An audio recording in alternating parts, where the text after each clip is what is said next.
माता रानी के चरणों में जो भी मनोरथ रखते हैं भगवती मनोरथ पूर्ण करती है। तो आपसे मेरी विनती है, अब बिल्कुल बातें छोड़कर मां जगत जननी के चरणों में ध्यान रखते हुए तारा रानी की कथा को बड़ी श्रद्धा बड़े प्रेम से सुनना है।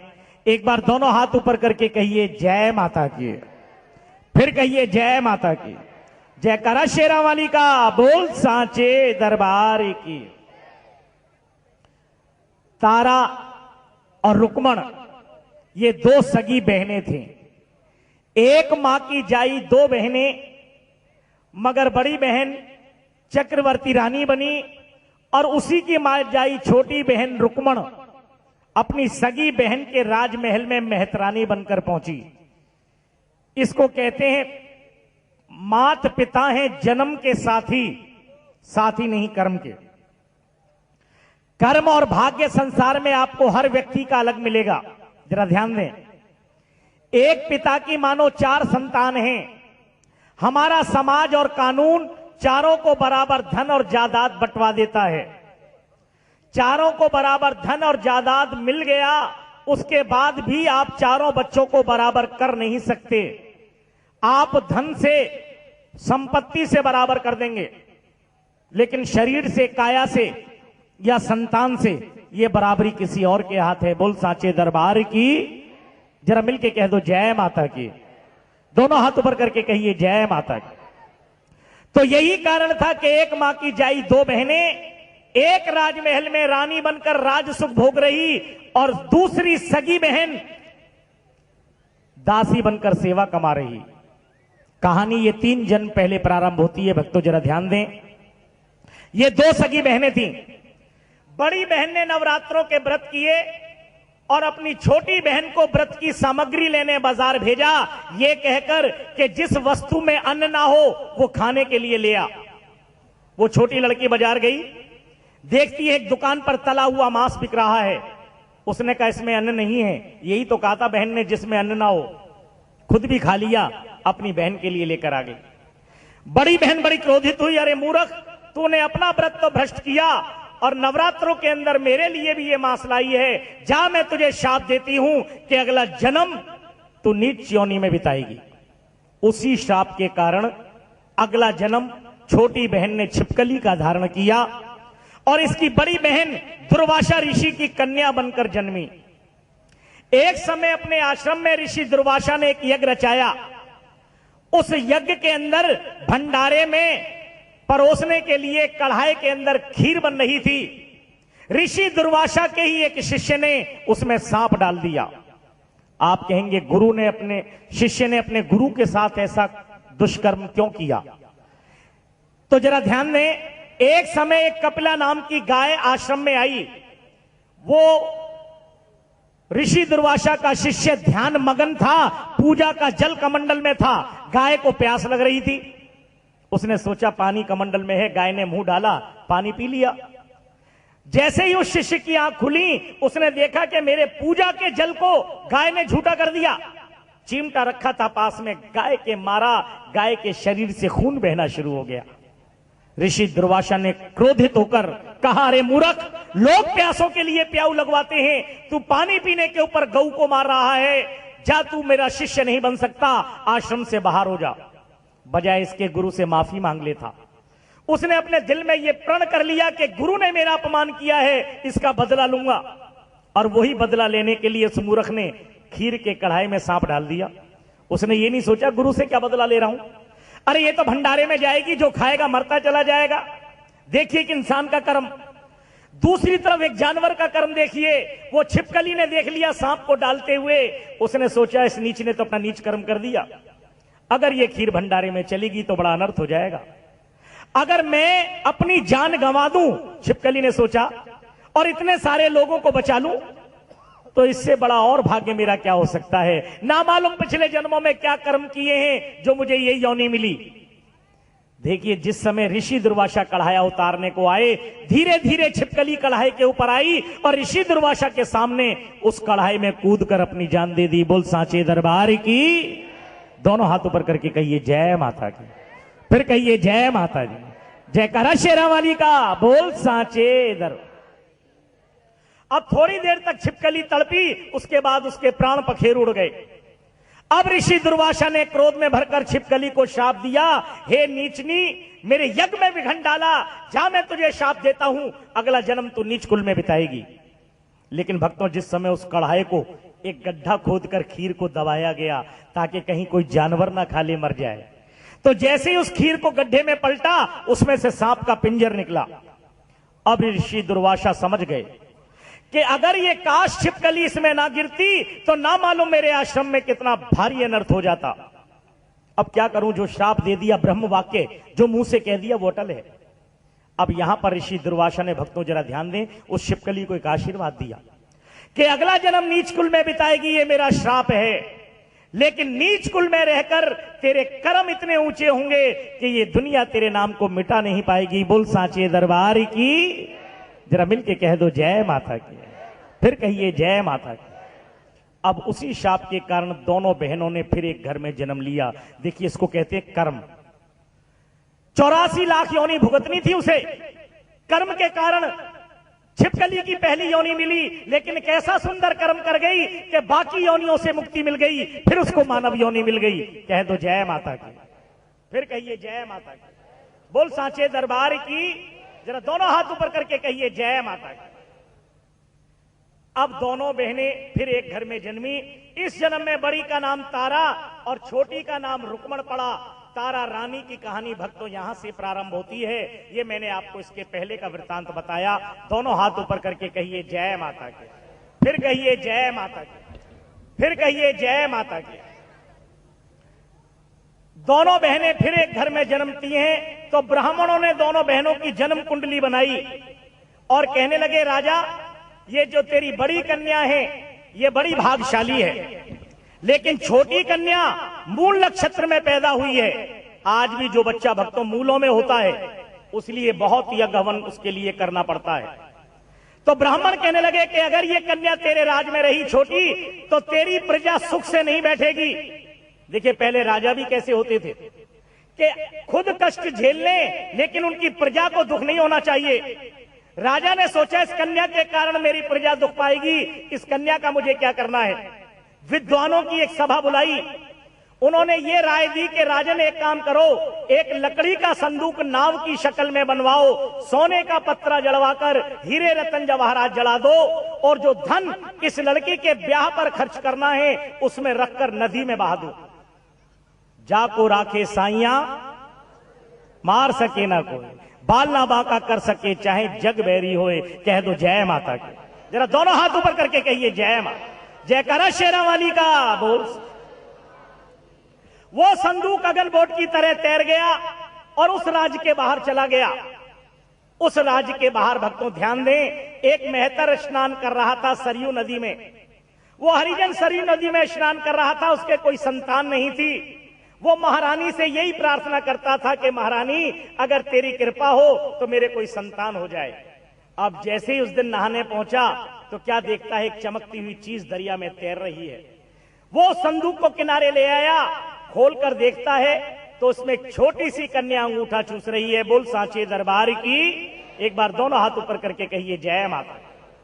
उसने कहा, मां, तेरा बड़ा सच्चा दरबार है, ना मालूम पिछले जन्मों का कर्म भोग रहा हूं, मेरे कोई संतान नहीं है, लेकिन इस जन्म में जो तेरी भक्ति, जो तेरी सेवा मैंने करी है मां, शायद इसी से खुद होकर ये बच्चा तूने मुझे दिया है, मैं इस कन्या को अपने बच्ची की तरह पालूंगा।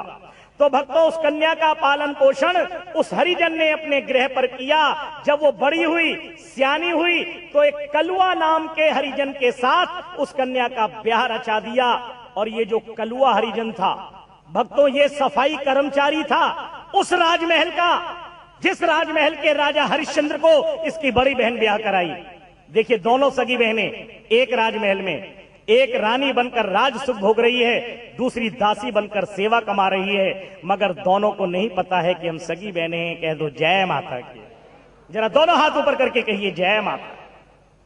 तारा रानी मां की परम भक्त थी। तारा रानी का एक नियम हुआ करता था भक्तों, जब कभी नवरात्रे लगते, चाहे वो चैत्र के हो या क्वार के, मां के मंदिर में जो प्रतिमा थी उसको स्नान कराती, नए वस्त्र पहनाती उसके बाद दुर्गा सप्तशती का पाठ, और दुर्गा सप्तशती पढ़ने के बाद एक लौंग का जोड़ा और एक चुल्लू गंगाजल, इससे व्रत खोल लेती। इसके अलावा ना कुछ खाना ना पीना। शरीर में 9 दिन तक केवल 9 लौंग के जोड़े और 9 चुल्लू गंगाजल जाता था। देखिए भक्तों, बुरा ना मानना, आजकल जैसे व्रत नहीं। आजकल कैसे व्रत रह गए कि व्रत शुरू होते ही आधा किलो कूटू का आटा और आधा किलो सिंगाड़े का आटा, देसी घी का हलवा बनाया, पूरी पकौड़ी बनाई, खूब खा ली। दोपहर को बाबूजी को थैला लटका के बाजार भेज दिया कि 1 दर्जन तो केले ले आओ, आधा किलो सेब ले आओ, चीकू संतरे नाशपाती चाट बनाई, वो खा ली। अब रात को भूख लगी तो आधा किलो दूध और 250 ग्राम बर्फी। फिर कहती है 9 दिन व्रत कर रहे हैं हम, तो पूरे 9 दिन रखते हैं माता के। वो व्रत काहे के हो? कह दो जय माता की। जरा दोनों हाथ ऊपर करके कहिए जय माता। त्याग में बहुत बड़ी शक्ति है। कुछ पाने के लिए कुछ खोना भी पड़ता है। देखिए अब सुनिए, ये रात को जागरण क्यों हो रहे हैं? क्यों दिन में मां को नहीं पूज लेते हम? मां को दिन में, मां को तो पूजने की भी जरूरत नहीं। अरे एक मां ही तो है कि बेटा कितना नालायक निकम्मा हो वो उसको भी सीने से लगाती है। इसको तो ना भी पूजो तो भी मान जाती है, लेकिन क्यों पूछते हैं? कहते हैं बगैर रोए मां भी बच्चे को दूध नहीं पिलाती। बेटा अगर सो रहा है तो आप देखेंगे मां कहती है बच्चा सो गया, चौका बर्तन कर लूं, कपड़े धो लूं, रोटी बना लूं, काम निपटा लूं, मां बेफिक्र हो जाती है। लेकिन उस बेटे के रोने की आवाज मां के कानों में पड़ जाए तो मेरा दावा है, दूध अगर चूल्हे पर चढ़ रहा है, रोटी अगर तय पर पड़ी है, मां छोड़ के चल देती है। अरे मेरा बेटा उठ गया, कहीं पलंग से ना गिर जाए, भूखा है प्यासा है, चल के देखूं। तो बिगैर रोए मां भी बच्चे को दूध नहीं पिलाती, तो बिगैर रोए ये भी कैसे सुन लेगी? कह दो जय माता की। हम नहीं याद करेंगे, वो भी बेफिक्र है कि बच्चे आराम में, मुझे क्या पड़ा है। लेकिन हमारी आवाज अगर उसके कानों तक जाएगी तो वो भी विचलित हो जाती है। हम और आप एक रात नहीं सोते, कहते जी आज सोए नहीं कि नींद नहीं आई, कोई कुछ नहीं कहता। लेकिन छोटा बच्चा अगर एक रात ना सोए तो मां विचलित हो जाती है, दूसरे दिन डॉक्टर के लेके पहुंच जाती है, मेरा बेटा रात को सोया नहीं। एक दिन बच्चा दूध ना पिए, हम नहीं खाते, कोई कुछ नहीं कहता, बच्चा ना पिए, दूसरे दिन मां डॉक्टर के पहुंच जाती है कि मेरे बच्चे ने कल से कुछ खाया नहीं, देखना डॉक्टर साहब क्या हो गया ऐसे, चाहे वैसे ही ना पिए। तो ये जो रात जगा रहे हैं, ये प्रतिज्ञा करते हैं मां के चरणों में कि हे मां, जो रात आराम के लिए बनाई है तूने, आज प्रतिज्ञा करते हैं हम आराम नहीं करेंगे, ना सोएंगे ना तुझे सोने देंगे। तुझे कैसे जगाना है? बोल सांचे दरबार की जयकारा, शेरा वाली का बोल सांचे दरबार। भला कैसे ना सुनेगी?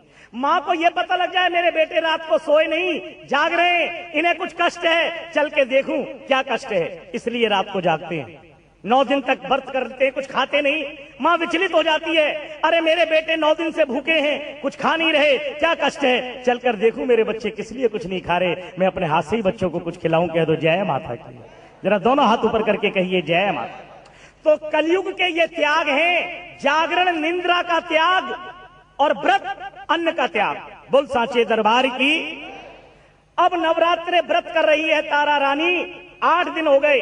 अष्टमी का दिन, चंद्रवार का रोज, मां की मूर्ति के सामने बैठी तारा रानी कहने लगी, हे मां, इस प्रतिमा के दर्शन तो मैं रोज करती हूं, आज मेरी ये इच्छा है कि मैं तुझे साक्षात सामने देखना चाहती हूं। भगत की अटल प्रतिज्ञा, भगवान को झुकना पड़ता है। मां ने साक्षात दर्शन दिए। तारा रानी अपनी आंखें खोल, तेरे सामने खड़ी हूं, मांग, क्या मांगना चाहती है? कहने लगी, मां कुछ मांगने के लिए थोड़ी बुलाया, जिसे तू मिल जाए फिर उसे दुनिया में क्या चाहिए। दुर्योधन ने 18 क्षोणी सेना मांगी, अर्जुन ने सिर्फ कृष्ण को मांगा था।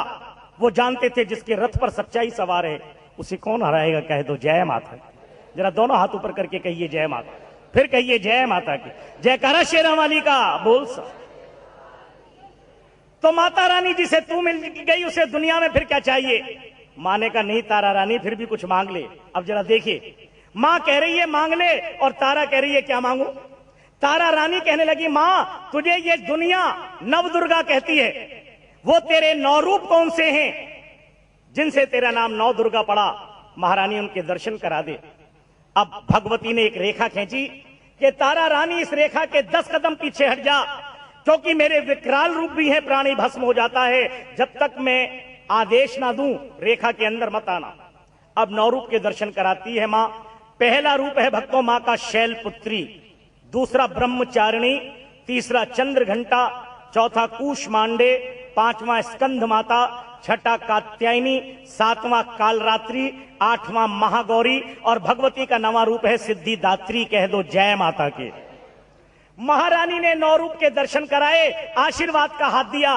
तारा और भी कुछ मांगना चाहती है तो मांग ले, देने वाला है खड़ा, लेने में फिर भी देर है फकत किस्मत का घाटा या दिनों का फेर है। भगवती कह रही है मांग, तारा कह रही है क्या मांगू। तारा कहने लगी मां, अगर मुझे देना चाहती है तो आज मुझे एक वरदान दे दे जिसके बाद जीवन में तुझसे कुछ मांगने की आवश्यकता ना पड़े।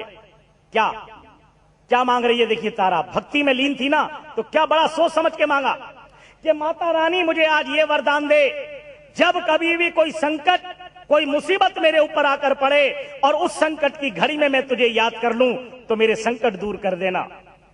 माने का धन्य है, बड़ा सोच समझ के मांग रही है। अब ये बता तारा रानी, मांगने को तेरे पास रही क्या गया? अरे दुनिया मुझे मुसीबत में याद करती है, सुख में कोई नहीं याद करता, और दुख में तूने मुझे याद करा, तेरा कष्ट दूर हो गया, तो बार बार मांगने का झंझट तो अपने आप ही समाप्त हो गया। तू मुझे बंधन में बांधना चाहती है, लेकिन तारा रानी मैं उसी के बंधन में बंधती हूं जो मेरे बंधन में बंधा हो। तू मुझे अपने बंधन में बांधना चाहती है तो तुझे भी आज एक वचन देना पड़ेगा।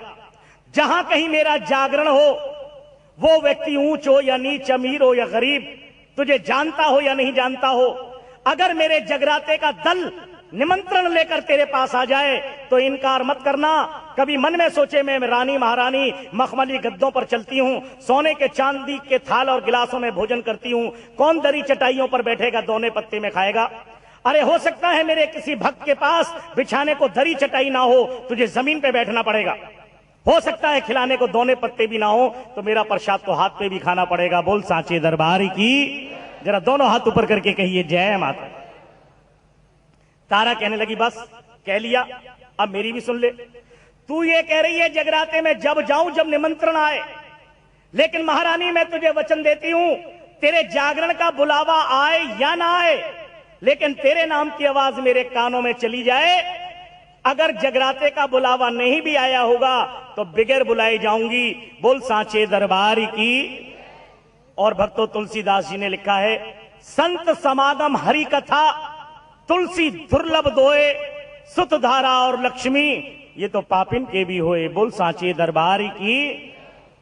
महारानी कहने लगी धन्य है तारा, तूने मुझे वचन दिया तो जब मैं भी तुझे वचन देती हूं, जब कभी भी कोई संकट आए मुझे याद कर लेना, मेरा स्मरण कर लेना, मैं तेरे सामने साक्षात खड़ी पाऊंगी। इतना कहकर भक्तों माता अंतर ध्यान हो गई। अब तारा रानी ने सोचा कि माता कह तो गई है जब बुलाएगी चली आऊंगी, कहीं ऐसा ना हो कि मुसीबत के समय मैं मां को याद करूं और मां ना आए। एक काम करती हूं कि पहले एक बार बुला के देख लूं, अगर मेरे बुलाने से अब आ गई तो इसका मतलब मुसीबत में भी आ जाएगी, परीक्षा कर लूं। सच्चे मन से मां को याद किया, मां ने फौरन दर्शन दिए। महारानी कहने लगी तारा रानी अभी अभी तेरे पास से गई थी, इतनी जल्दी तूने मुझे बुला लिया, इसका कारण? कहने लगी देख माता झूठ नहीं बोलूं, कारण कुछ नहीं है, मैं तो तेरी परीक्षा कर रही थी कि मेरे बुलाने से तू आ भी जाएगी या नहीं। माता बोली तारा रानी से कि तू ठीक है, इस दुनिया की परीक्षा मैं करती फिरूं और मेरी परीक्षा तू कर रही है। खैर तूने मेरी परीक्षा कर ली, मैं आ गई, अगर मैं तेरी परीक्षा करने लगूं तो माता तू भी मेरी परीक्षा कर ले। अब भक्तों जरा ध्यान दें, महारानी तारा रानी की परीक्षा किस तरह कर रही है। उसी शहर में रुक्मण नाम की मेहतरानी रहा करती थी।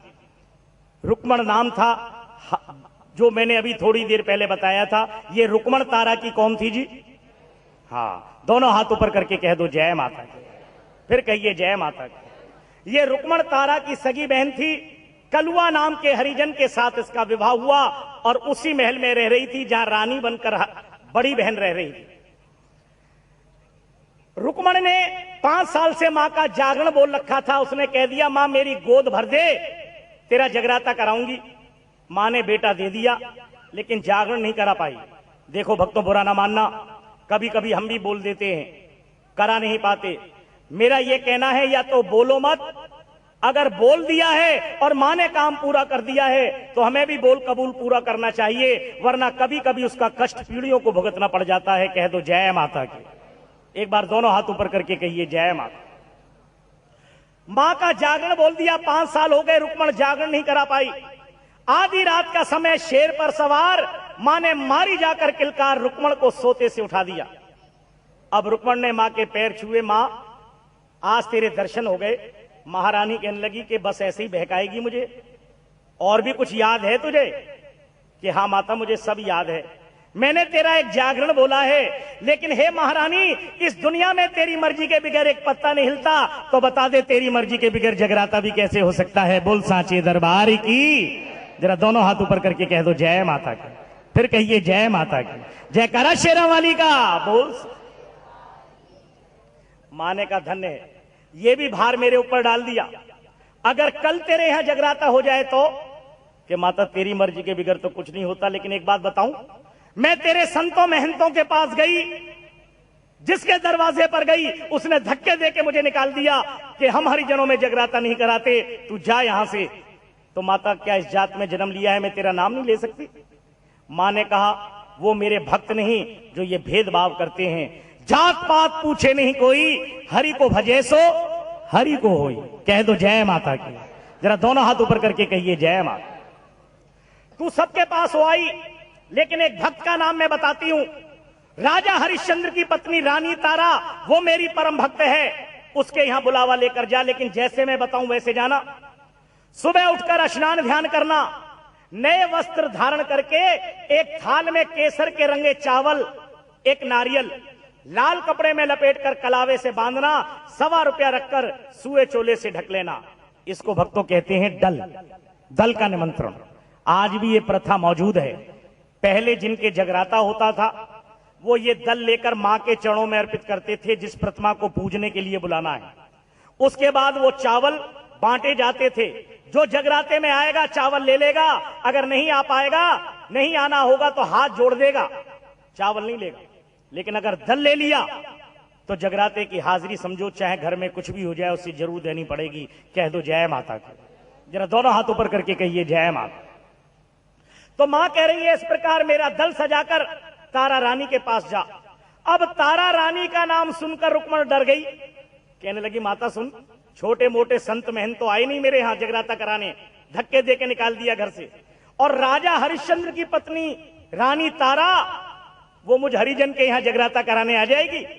कहीं ऐसा ना हो मैं तो दल लेकर जाऊं बुलावा देने, और तेरा जागरण बाद में हो, पहले मेरा जागरण वहां हो जाए। मां ने कहा तू जा तो सही, अगर तारा रानी इनकार कर देगी तो मैं बैठी हूं। महारानी अंतर ध्यान हुई। भक्तों, जिस प्रकार भगवती ने बताया था, दल लेकर रुक्मण तारा के यहां पहुंच गई। तारा ने देखा कि कोई औरत जाते है, मां का दल ला रही है, जागरण का दल है। तारा और नजदीक आई। रुक्मण ने सोचा राज की रानी है, अरे इसको प्रणाम कर ले तू। तो मां का जो दल था सर पे रखा हुआ भक्तों, वो नीचे रख दिया और हाथ जोड़ के तारा के आगे खड़ी हो गई। तारा रानी ने बांदी को महल में भेजा, हंटर मंगाया, रुक्मण के बदन पे कोड़े बरसा दिए। तड़प गई रुक्मण। रुक्मण कहने लगी मुझे मत मारो, मुझे खुद सोचना चाहिए था कि मैं आपको बुलावा देने भला कैसे हिम्मत कर सकती हूं। तारा का हंटर रुक गया। तारा रानी ने कहा मूर्ख, मैंने तुझे इसलिए नहीं मारा कि तू मां का दल क्यों लेकर आई है। अरे महारानी का यह दल भाग्यशाली लोगों को मिलता है, नसीबों वालों को मिलता है, लेकिन मैंने तुझे पीटा है, इसका कारण कुछ और है।